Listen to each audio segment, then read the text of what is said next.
요즘 껌이나 플라그 오프로만 구강 관리를 하는 경우가 있는데요. 사실 이건 보호자 스스로 면죄부를 준 거랑 똑같아요. 사람 심리가 이걸 줬으니까 관리해 준 거다 라고 생각하게 되는데, 사실 이건 보호자 탓은 아니죠. 구강용품 회사에서 마치 정말 이것만 하면 세균이 다 없어질 것처럼 광고를 하니까 그것만 믿고 껌만 먹이시거나 하는 분들이 있는데요. 이런 구강용품 다 걸러드리도록 하겠습니다. 이거 잘못 믿으면 결국 우리 아이들 이빨 다 잃어요.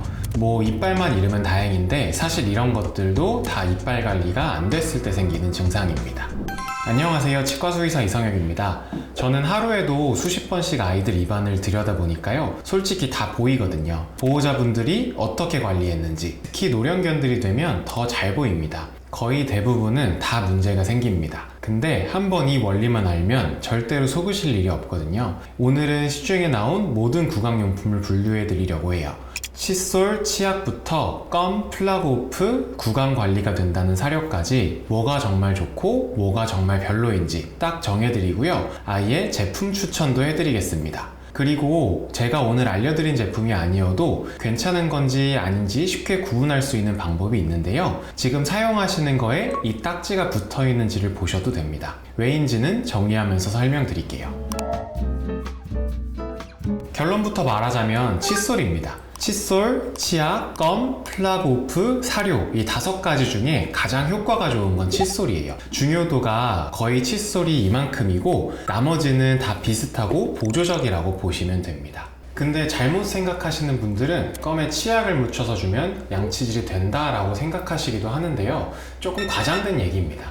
치아가 건강하려면 핵심은 치아고랑의 세균막을 없애야 합니다. 치아고랑이 어디냐면 바로 여기입니다. 여기에 옆에 이렇게 세균막이 생기는데요. 이런 세균막을 플라그 또는 치태라고도 부릅니다. 아이들은 매일 사료나 간식을 먹기 때문에 음식물 찌꺼기가 입속에서 계속 남아있을 수밖에 없는데요. 이게 세균이랑 섞이면서 치아랑 잇몸 사이에 세균막을 매일 만들고 있는 거죠. 이걸 제거하는 게 치아 건강의 핵심인데, 칫솔 말고 다른 건 이걸 제대로 제거하기가 어렵습니다. 그래서 가장 기본은 칫솔질을 해줘야 합니다. 특히나 이 세균막이 강아지 입냄새를 정말 심하게 만들어요.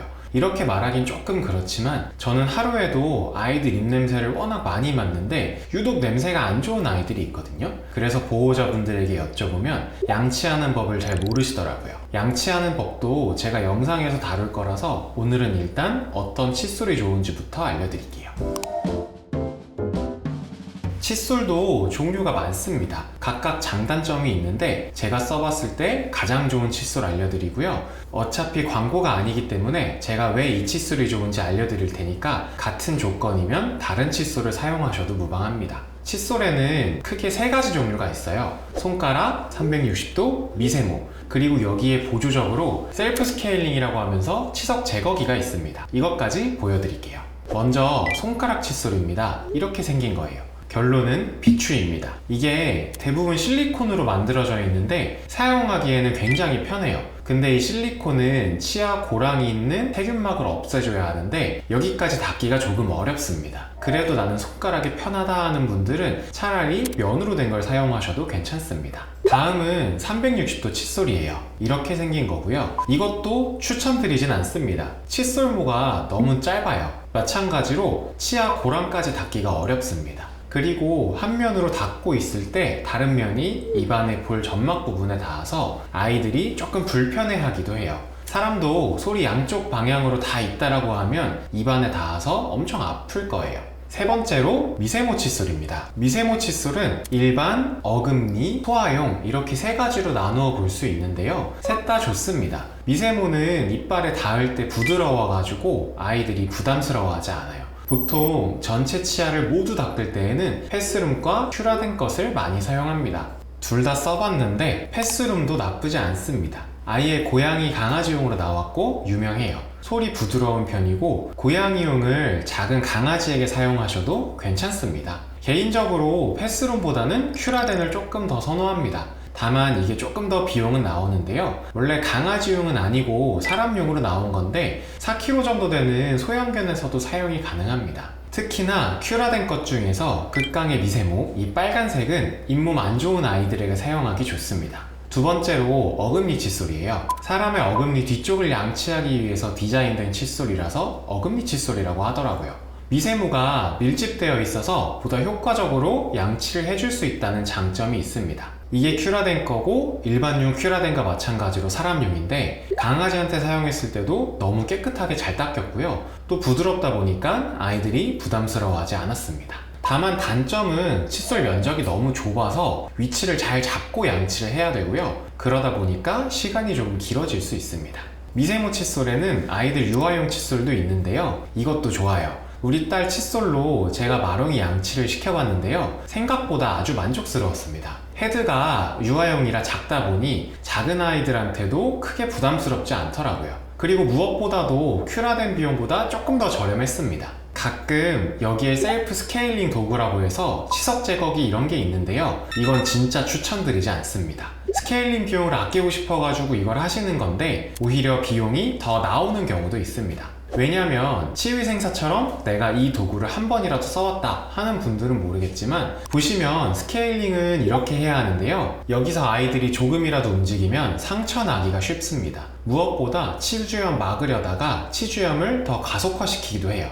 저런 쇠로 치아를 잘못 긁으면 에나멜이 손상될 수도 있는데요. 그러면 아이들이 시린 감각을 더 잘 느끼게 됩니다. 확률이 낮긴 하지만 긁힌 틈으로 신경감염 위험성도 있을 수 있어서 굳이 추천드리지 않습니다. 여기까지 들으셨으면 어떤 칫솔을 써야 하는지 정하실 수 있을 거예요. 제가 알려드린 게 아니더라도 칫솔 고르실 때는 두 가지만 지키면 됩니다. 첫 번째는 만졌을 때 부드러워야 하고요. 두 번째로 칫솔 면을 봤을 때 빽빽한 게 좋습니다. 부드러워야 양치할 때 거부감도 없고 잇몸도 상하지 않습니다. 빽빽해야 칫솔모가 치아면에 가능한 많이 닿기 때문에 훨씬 효율적이고요. 이거 두 가지만 보고 고르셔도 괜찮습니다. 마지막으로 고르셨다면 칫솔도 주기적으로 갈아줘야 합니다. 앞에서 봤을 때 칫솔이 갈라져 있다고 하면 교체해야 하고요. 냄새가 나도 교체해야 합니다. 보통 1, 2개월 주기로 갈아주시면 됩니다. 그리고 칫솔을 정했으면 이번에는 치약을 정해보겠습니다.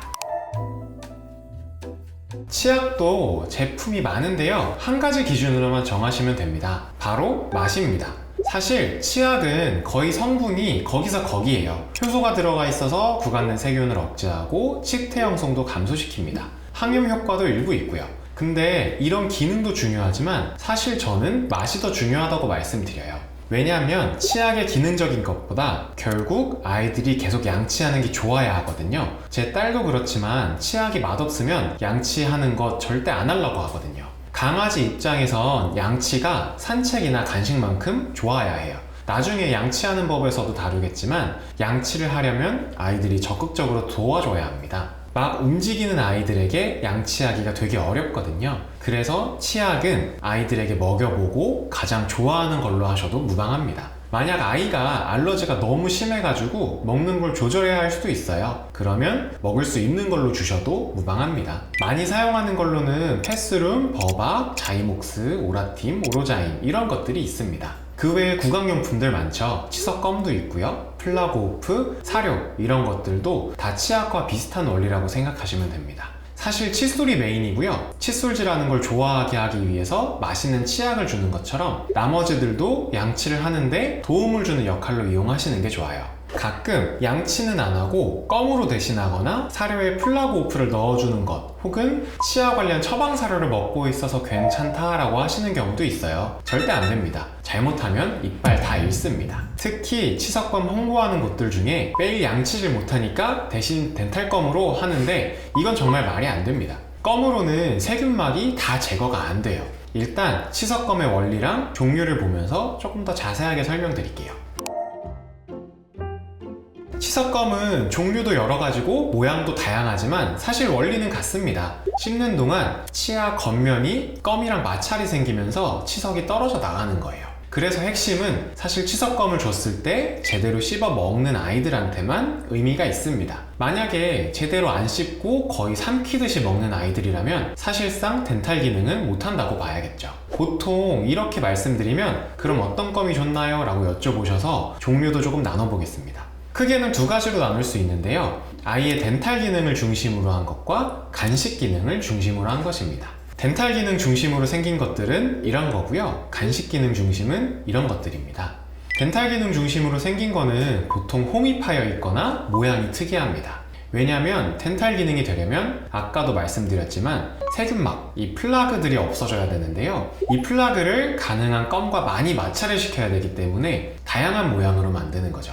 그래서 각 회사별로 자기 제품 강조하는 걸 보면 우리 거가 더 많이 마찰을 만들어낸다 라는 걸 강조합니다. 이런 영상을 많이 넣으면서 얼마나 치아가 우리 껌이랑 잘 부딪히는지를 보여주기도 하고요. 심지어는 이렇게 칫솔 모양으로 생긴 것도 있어요. 치석껌 중에는 크리스피하게 떨어지면서 치석을 떼는 게 있고, 방금 보신 그린리즈처럼 끈덕끈덕하게 치아에 붙으면서 치석을 제거하는 게 있는데요. 상품 모양이 실제 효과와는 크게 상관은 없습니다. 아마 마케팅적으로 칫솔 모양이면 잘 팔릴 것 같아가지고 이렇게 만든 것 같아요. 간식 기능을 중심으로 한 껌들을 보면요, 대표적으로 우유치킨껌, 터키추, 우유껌 이런 것들이 있는데요. 여기서 주의하실 점은 너무 딱딱한 걸 주면 안 됩니다. 그러다가 잘못하면 치아가 깨질 수 있어요. 그래서 오래 씹어먹게 하는 건 좋지만 내가 한번 씹어보고 아픈 정도의 껌은 주지 않는 게 좋습니다. 그래서 껌은 양치 후에 보상으로 주는 게 가장 좋아요. 다만 껌을 너무 많이 먹으면 살이 찔 수 있으니까요, 많이는 주지 마시고 하루 1개 정도만 주시는 걸 추천드립니다. 가능하면 하루에 1개를 한 번 주는 것보다 하루에 여러 번 나눠주는 게 더 좋습니다. 근데 알러지가 있거나 체중 조절이 아주 중요한 아이라면 양치질로도 치아 관리는 충분하니까요, 굳이 껌은 안 주셔도 괜찮습니다. 마지막으로 사료랑 사료에 넣어 먹는 플라고프입니다. 보통 구강관리 사료라고 하면 알맹이가 큽니다. 보시면 왼쪽이 구강관리 처방 사료고요, 오른쪽이 일반 사료입니다. 이것도 껌과 거의 비슷한 원리예요. 큰 사료여야 아이들이 씹으면서 플라그를 없앨 수 있는데요. 그래서 마찬가지로 사료를 제대로 씹어먹는 아이들에게 의미가 있습니다. 만약 잘 씹어먹는 아이가 아니라면 오히려 이 큰 사료가 목에 걸릴 수 있기 때문에 조심해야 합니다. 가끔 처방 사료를 먹고 있는데 양치를 해야 하나요? 라고 여쭤보시는 분들도 있는데요. 결론부터 말씀드리면 해야 됩니다. 특히나 나이가 많은 아이들은 다른 질환 때문에 특정 질환의 처방 사료를 먹고 있는 경우가 있는데요. 근데 여기에 치과용 처방식을 또 처방하기가 조금 어렵습니다. 그래서 당연히 양치를 해야 되고요. 건강하고 어린 아이들은 구강 처방 사료를 주는 경우가 있는데, 그렇다고 이 사료가 양치질을 대체할 수는 없어서 하긴 해야 됩니다. 마지막으로 플라그오프입니다. 플라그오프는 프로덴 거 많이 먹이시는데요, 구강 내 세균 활동을 억제합니다. 이게 아무래도 강아지들 밥 먹이는데 추가적으로 넣어서 먹이는 거다 보니까 편해서 많이들 먹이시는데요. 이거는 원리가 음식에 섞어서 파우더를 규칙적으로 먹이면 소화 과정에서 침샘으로 작용물질이 분비되는데, 이게 구강을 케어하는 방식입니다. 치석을 부드럽게 만들어주는 역할이에요. 다만 이것도 칫솔질을 병행하면서 해야 합니다. 이 파우더는 치석을 부드럽게 만드는 역할이지 아예 떼어주는 건 아니기 때문에 칫솔질로 치석과 치태를 떼어줘야 합니다. 오늘은 여기까지 해서 아이들 치아 관리를 할 때 핵심 원리랑 어떤 구강용품을 써야 하는지 알려드렸는데요. 혹시라도 제가 알려드리지 않은 제품이라도 괜찮은지 3초면 확인할 수 있는 방법이 있습니다. 바로 이 딱지예요. 이게 미국 수의치과협회에서 제품에 대해 평가하고 인증해주는 위원회인데요. 객관적으로 임상실험 결과도 있어야 하고 안정성도 평가를 합니다. 그래서 잘 모를 때에는 이게 있는 제품만 사용하셔도 평균 이상은 합니다. 사람도 마찬가지지만 이빨은 썩게 되면 되살리기에 시간과 비용이 너무 많이 들어요. 강아지들은 충치가 거의 없어서 이빨이 썩는다라는 개념은 없지만 잇몸이 내려갈 수 있거든요. 그럼 치주염에 걸릴 확률이 높아서 이걸 예방하는 게 중요합니다. 이때 딱 2개만 하라 그러면 양치질과 스케일링이고요. 사람 생각하면 쉬운데요. 사람도 스케일링이 2013년도부터 건강보험이 되기 시작했습니다. 그 이유가 그 당시 2010년 건강보험공강 자료에 보면 치주질환이 진료 인원이 가장 많은 병 중 하나여서였거든요. 이 치주염이 초기에는 증상이 거의 없는데 진행만 되면 잇몸 수술이나 발치, 보철 이런 비싼 수술이 되고, 노년이 되면 거의 임플란트를 해야 해서 1년에 한 번은 예방하라는 차원에서 건강보험이 됐습니다. 지금은 이게 건강보험료를 인상시킨 요인이 됐지만요. 강아지는 건강보험이 되는 건 아니지만 매년 하긴 어려워요. 그래서 교과서상에는 양치를 못한다면 평균 6개월, 관리가 된다면 1년마다 정기적인 스케일링 받는 것을 추천합니다. 보통 아이들마다 관리 정도나 타고난 구강 상태가 다르기 때문에 잘 관리해 주시는 분들은 3개월마다 정기 구강 검진을 해 주시는데요. 그럼 주기적으로 보니까 딱 필요할 때만 스케일링을 할 수도 있습니다. 근데 경험상 관리가 잘 되는 아이들은 매년 스케일링을 할 필요는 없었고요. 보통 2, 3년마다 진행하긴 했습니다. 오늘 제 첫 영상이었는데요. 끝까지 봐주셔서 감사하고요. 우리 아이들이 치과가 무섭지 않도록 미리 예방할 방법들을 알려드리고 있으니까요. 구독해주시면 감사합니다. 그럼 다음 주에 만나요.